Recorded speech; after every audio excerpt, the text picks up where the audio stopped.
Hello, বন্ধু। আমার নাম ইসাবেল বোলিং আর আমি মেরিলিন হেইকের নাতনি। আপনাদের ভাষায় আমার দিদার একটি মৌলিক শিক্ষা আপনাদের সঙ্গে ভাগ করে নেওয়ার সুযোগ পেয়ে আমি গর্বিত। ঈশ্বর আমার দিদাকে পৃথিবীকে তার বাক্যে ঢেকে দেওয়ার দায়িত্ব দিয়েছিলেন। আর যদিও তিনি এখন আর শারীরিকভাবে সারা পৃথিবী ঘুরে বেড়াতে পারেন না, প্রযুক্তির আশীর্বাদে আমরা তার চিরন্তন শিক্ষাগুলো আপনাদের মাতৃভাষায় ভাগ করে নিতে পারছি। এই শিক্ষাগুলোর মাধ্যমে ঈশ্বর কি করবেন তা নিয়ে আমরা ভীষণ উত্তেজিত। আর যদি আপনি আমাকে একটু সময় দেন, আমি খুবই আনন্দিত হব আপনাদের জন্য প্রার্থনা করতে। ঈশ্বর, আমি খ্রিস্টে আমার ভাই বোনদের জন্য প্রার্থনা করছি যারা এই ভিডিও দেখছেন, এবং আমি আপনাকে ধন্যবাদ জানাই। আপনার কাছে তাদের প্রত্যেকের জন্য একটি পরিকল্পনা আছে। আপনি তাদের নাম ধরে চেনেন। আপনি তাদের কাছে আসেন, তাদের আরও কাছে টানেন এবং তাদের হৃদয়ে সেবা করেন। আমরা এই শিক্ষাগুলোকে আশীর্বাদ করি। আমরা প্রত্যেক দর্শককে আশীর্বাদ করি। ধন্যবাদ যিশু, আপনি তাদের জীবনে অলৌকিক ঘটনা, সংস্থান, আরোগ্য, যা কিছু তাদের দরকার তা নিয়ে উপস্থিত হচ্ছেন। আপনি সেই জায়গাতেই তাদের সঙ্গে দেখা করছেন। জায়গায় যিশুর নামে আমরা প্রার্থনা করি, আমেন।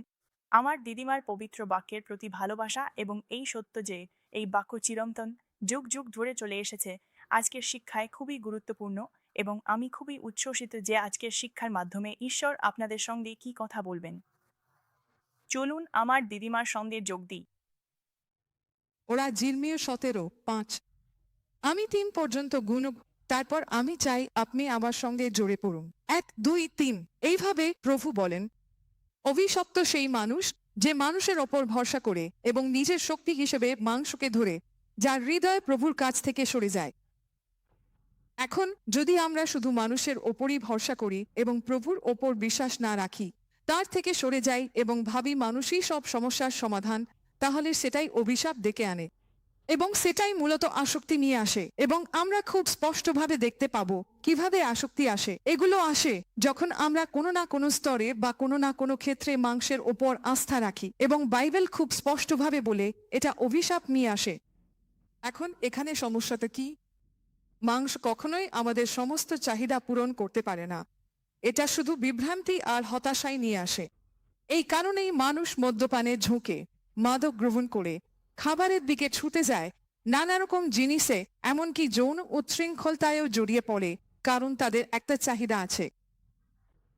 আর ঈশ্বরের দিকে ফিরে বলার বদলে, যেমন আমি একদম এলোমেলো, আমি জানি না কি করব, বা হয়তো তারা জানেই না কিভাবে ঈশ্বরের কাছে ফিরতে হয়, তখন তারা মাংসের কোনো কিছুর দিকে ঝুঁকে, যাতে সেই ফাঁকটা পূরণ হয় বা সাময়িকভাবে সামলে ওঠা যায়। এবং এটা তাদের জন্য আশীর্বাদ হওয়ার বদলে অভিশাপ নিয়ে আসে। এখন আমাদের চূড়ান্ত সমাধান কি? যারা সবাই এই প্রশ্ন পাকিয়েছেন, তাদের জন্য চূড়ান্ত সমাধান কি? আমাদের চূড়ান্ত সমাধান হলো ঈশ্বর, এবং তিনি আমাদের খুব স্পষ্টভাবে এটা বলেন। আর আমরা একটু পরেই জিরমিয়ার আরেকটি পদ নিয়ে আলোচনা করব।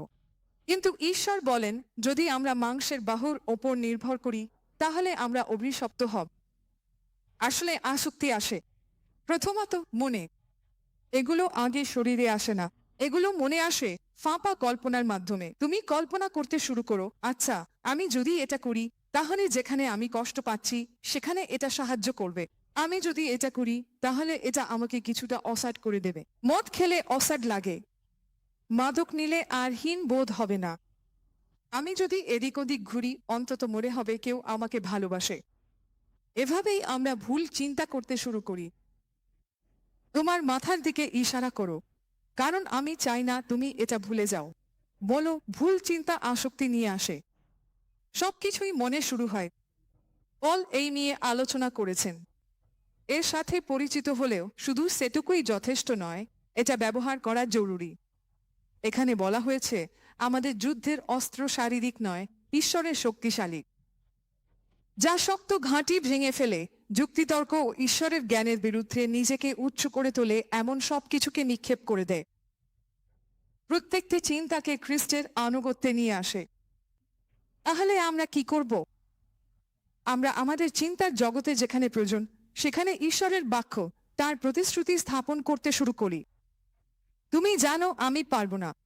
তুমি জানো কেউ আমাকে সেদিন বলছিল, আমি তো ঠিকভাবে কথা বলতে পারি না, আমি কখনোই ভালোভাবে কথা বলতে পারিনি, আমি কোনোদিনও পারবো না। এখন একটু দাঁড়াও, এটা ভুল কথা, এটা ভুল চিন্তা। কারণ বাইবেল বলে আমি খ্রিস্টের মাধ্যমে সব কিছু পড়তে পারি, যিনি আমাকে শক্তি দেন। তাই যেখানে সমস্যা আছে সেখানে আমাকে প্রতিশ্রুতি বসাতে হবে। সবাই বলো, সমস্যার মধ্যে প্রতিশ্রুতি ঢোকাও। ঠিক আছে, চলো এবার এগিয়ে যাই।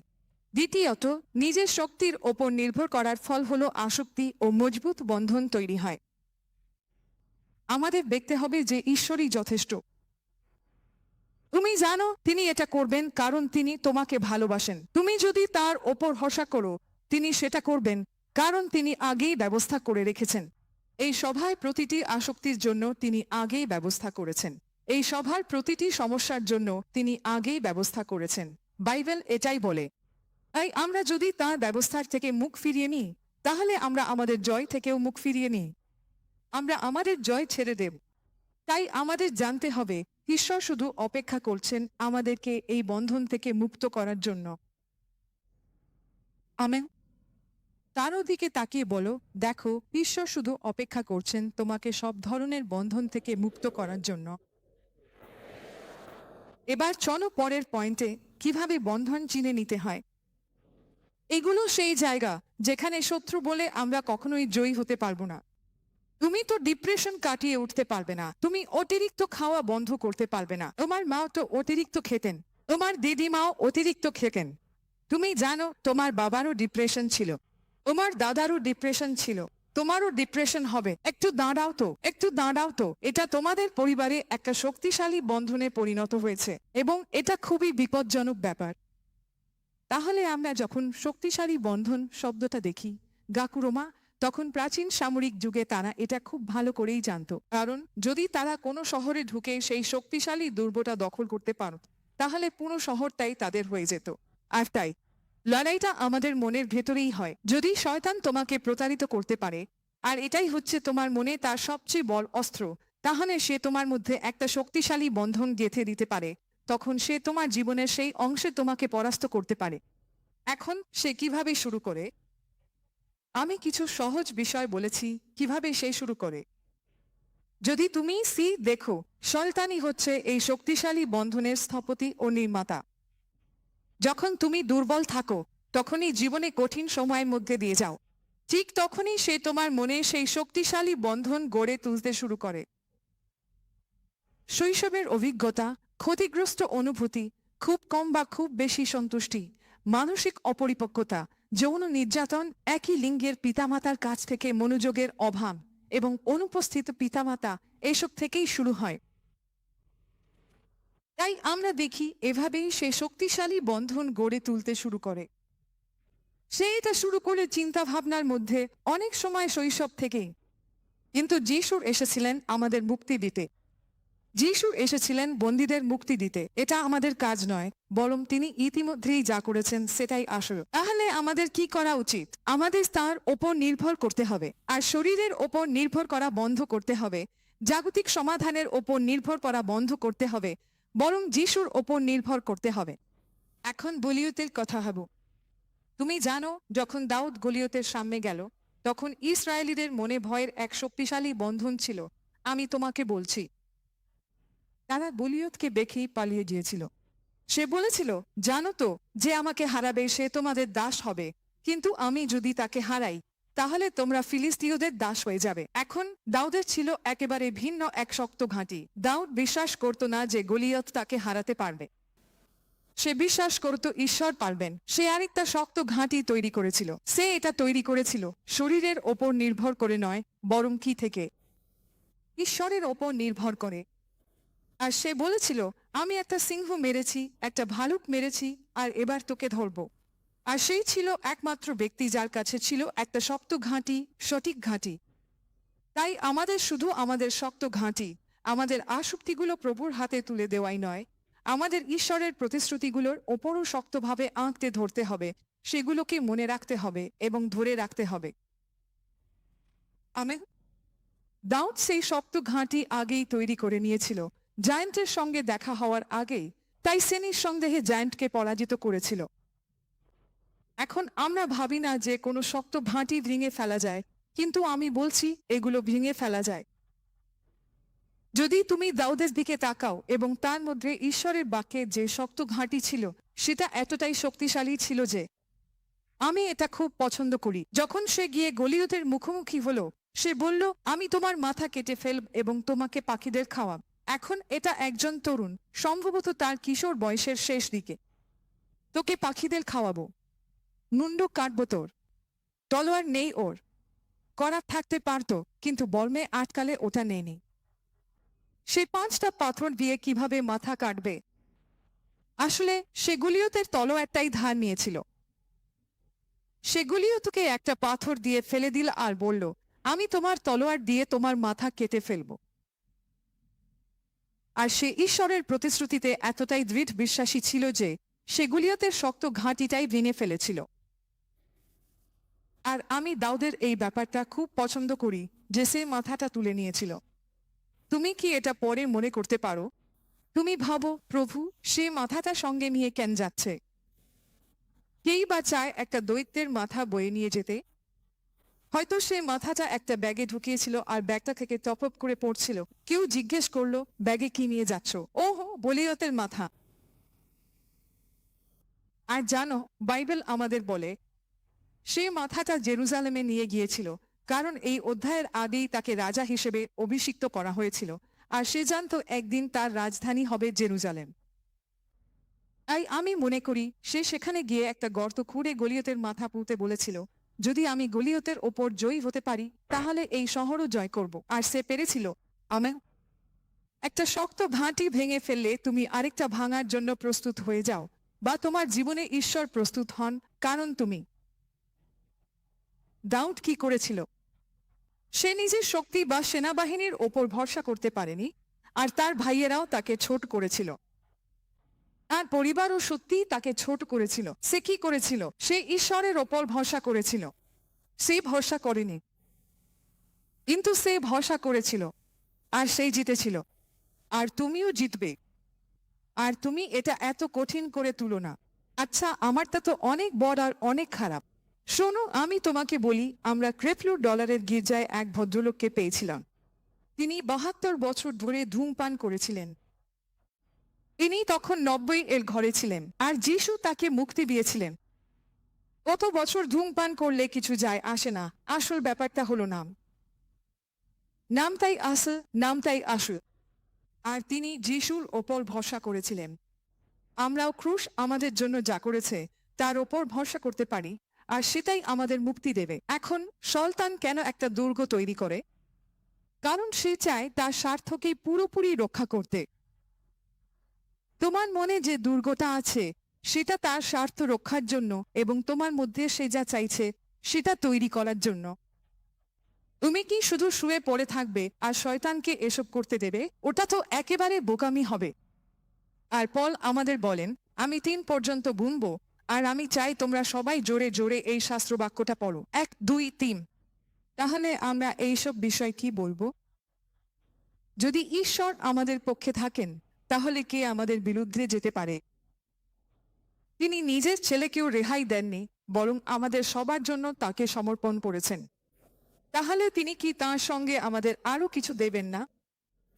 তিনি আমাদের সবকিছু মুক্তভাবে মুক্তভাবে মুক্তভাবে মুক্তভাবে মুক্তভাবে মুক্তভাবে দেবেন। আমেন। ঠিক আছে, এবার বাইরের দিকটা দেখি। বাইরের দিকটা হলো গলিয়াত। তুমি দেখো, বাহা, সে বিশাল, তার গায়ে পুরো বর্ম, সে 9 ফুট লম্বা। তুমি তরুণ, তুমি অপরিপক্ক, তোমার কোনো অভিজ্ঞতা নেই, শুধু তুমি একটা সিংহ আর ভালুক মেরেছিলে। ওটা কিন্তু খারাপ নয়, কিন্তু তুমি যখন তোমার জীবনের বাইরের দিক, পরিস্থিতি আর অবস্থা দেখো, তখন সবকিছুই যেন অসহ্য মনে হয়। এটা সত্যিই অসহ্য মনে হয়। কিন্তু দাউদ এই যুদ্ধটা নিজের ভেতরে জিতে নিয়েছিল। সে এটা এখানে নিজের ভেতরে আগেই জিতে নিয়েছিল। আর আসক্তির বিরুদ্ধে যুদ্ধটা তোমাকেও এখানেই জিততে হবে। তোমাকে এটা নিজের ভেতরে আনতে হবে। সবাই বলো, এটা পাও ভেতরে।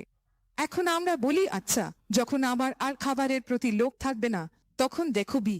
যখন আমার আর পর্নোগ্রাফি দেখতে ইচ্ছা করবে না, যখন আমার আর মাদক লাগবে না, যখন অন্য মানুষটা আমাকে ক্ষমা চাইবে, তখন সব ঠিক হয়ে যাবে। কিন্তু এটা তো বাইরের দিকটাই দেখা। তোমাকে আগে নিজের ভেতরে সব ঠিক আছে দেখতে হবে, তারপরে বাইরেটা ঠিক হবে। এটা কি চুপ? তাই তোমাকে ভেতরের জয় পেতেই হবে। কিভাবে তুমি ভেতরের জয় পাবে যাতে বাইরেটাও জয় হয়? তুমি ঈশ্বরের প্রতিশ্রুতিগুলো নিজের ভেতরে ঢোকাও। আর আমি তোমাকে বলছি, বেশিরভাগ শক্ত ঘাঁটি এক ধাক্কায়, জোরে ঠেলা ধাক্কা ভেঙে পড়ে যায় না, যেন হঠাৎ সব শেষ। ওগুলো এভাবে ভেঙে পড়ে না, ওগুলো একটু একটু করে প্রতিটা প্রতিশ্রুতি ধরে ধরে ভেঙে পড়ে। এটাই আসলে বেশিরভাগ ক্ষেত্রেই হয়।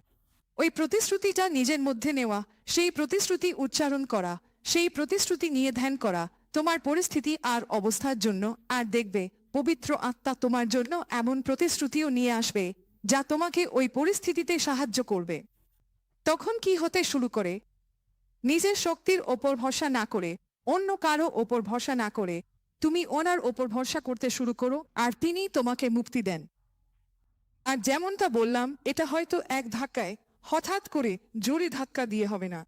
তুমি জানো কখনো কখনো এমনও হয়, কিন্তু বন্ধুরা, বেশিরভাগ মানুষ একটু একটু করে প্রতিশ্রুতি ধরে ধরে মুক্তি পায়। আমেন।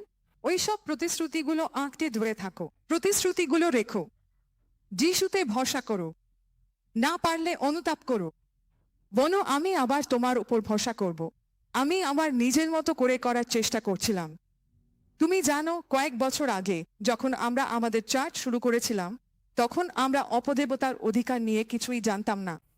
একজন তরুণী আমাদের ফোন করেছিল। আমার মনে হয় আমরা 1 বছর দেড়েক পাস্টার ছিলাম, সম্ভব আমাদের হয়তো 100 জন মতো লোক ছিল। আর একজন তরুণী ফোন করে বলল, আমি হলুদ পাতায় তোমার নাম দেখে নিয়েছি, আর আমি খুবই অসহায়, তুমি কি আমার জন্য প্রার্থনা করতে আসতে পারো? তাহলে ওয়ালি ফোনটা নিল, আর আমরা গাড়িতে উঠে সেই বাড়িতে গেলাম। আর সেখানে ছিল এক সুন্দরী তরুণী, 28 বছর বয়স, কাঁপছিল, সোফায় বসে কাঁপছিল। তার 2টা ছোট ছেলে ছিল, একেবারে ভেঙে পড়েছিল। 2বার নার্ভাস ব্রেকডাউন হয়েছে। বোধহয় আবার হবে। আমি পুরো অসহায়, সাহায্য দরকার। শয়তান ওর মনে চেপেছিল। তুমি জানো, সে এতটাই কাঁপছিল। অবশেষে ওয়ালি যেমন হঠাৎ করে কিছু করে হাঁটু গেড়ে তার পাশে বসে বলল, যিশুর নামে আমি শয়তানকে বের করে দিচ্ছি। আর যখন সে এটা বলল, তখন তার ভেতর দিয়ে এক ভয়ঙ্কর কণ্ঠস্বর বেরিয়ে এল আর বলল, আর আমি কখনো কোনো দানবকে কথা বলতে শুনিনি, আমি ওর ভেতর থেকে বেরিয়ে তোমার মধ্যে ঢুকছি। আমার মাথায় শুধু একটাই কথা ঘুরছিল, আমি এখান থেকে বেরিয়ে যাচ্ছি। তুমি জানো, আমি ওখানে থাকতে চাইনি। আমি এ নিয়ে কোনো বই পড়িনি, মানে তখন তো কোনো সাক্ষ্য ছিল না। অবশ্য আমি বাইবেল পড়েছি যেখানে মানুষ মুক্তি পাচ্ছে, কিন্তু জানো তো, ওটাই ছিল আমার প্রথম অভিজ্ঞতা। এখন আমরা কি করলাম? আচ্ছা, আমি ওয়ালির কাজটা খুব পছন্দ করেছিলাম। তিনি বললেন, আচ্ছা, আমরা যা করবো তা হলো, আমাদের গির্জার সবাইকে তোমার জন্য উপবাস ও প্রার্থনা করতে বলবো। তার মনে পড়ল ধর্মগ্রন্থ অনুযায়ী কিছু জিনিস উপবাস ও প্রার্থনায় দূর হয়। তিনি বললেন, বনি, আমরা প্রার্থনা করব আর যিশু তোমাকে সুস্থ করবেন। ওর অবস্থা খুব খারাপ হওয়ায় রাতে হাসপাতালে ভর্তি করতে হয়। তাই তারা ওকে খুব বেশি মাত্রায় ওষুধ দিতে শুরু করলো। আমার এক বন্ধু ছিল, আর আমরা দুজন প্রতিদিন হাসপাতালে যেতাম, আর আমরা ওর কাছে ধর্মগ্রন্থ পড়ে শোনাতাম, কারণ আমরা বলেছিলাম নির্দিষ্ট একদিন আমাদের অনুমতি ছিল ওকে নিয়ে যাওয়ার। আর আমরা তখন হাসপাতাল থেকে বেরিয়ে এসেছিলাম। ওটা ছিল কোথাও পাহাড়ের ওপরে, আর আমরা প্রার্থনা করব। আর জানো, তখনই আমাদের উপবাস ও প্রার্থনা শেষ হবে, আর আমরা দেখতে যাচ্ছিলাম কিভাবে ও মুক্তি পাবে। প্রতিদিন আমরা ধর্মগ্রন্থ পড়তাম। আমরা কি করছিলাম? আমরা কি তৈরি করছিলাম? দুর্গ। সবাই বলো, দুর্গ। এবং এটা ছিল শত্রুর দুর্গের চেয়ে অনেক শক্তিশালী এক দুর্গ। ঠিক তো? শত্রু ওকে বন্দি করে রেখেছিল। তাই আমরা ওর কাছে ওই ধর্মগ্রন্থ পড়ে পড়তাম, আর শেষে আমরা ওকে বের করে নিয়ে এলাম।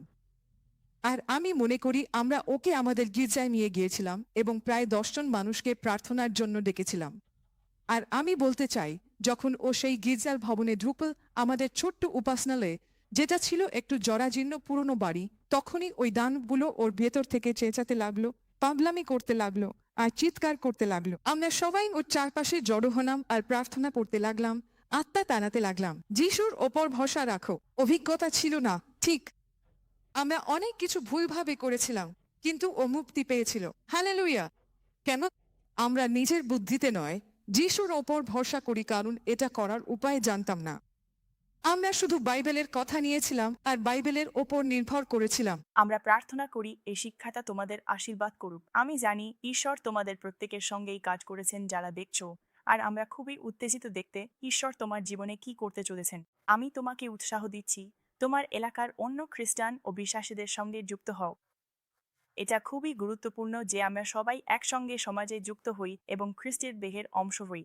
আরও রিসোর্স ও শিক্ষার জন্য মিরাকল ওয়ার্ড মিনিস্ট্রিজ দেখুন। ঈশ্বর আপনার মাধ্যমে কিভাবে কাজ করছেন এবং এই শিক্ষা আপনার জীবনে কি প্রভাব ফেলেছে তা আমাদের জানান। ঈশ্বর আপনাদের আশীর্বাদ করুন। দিনটি ভালো কাটুক।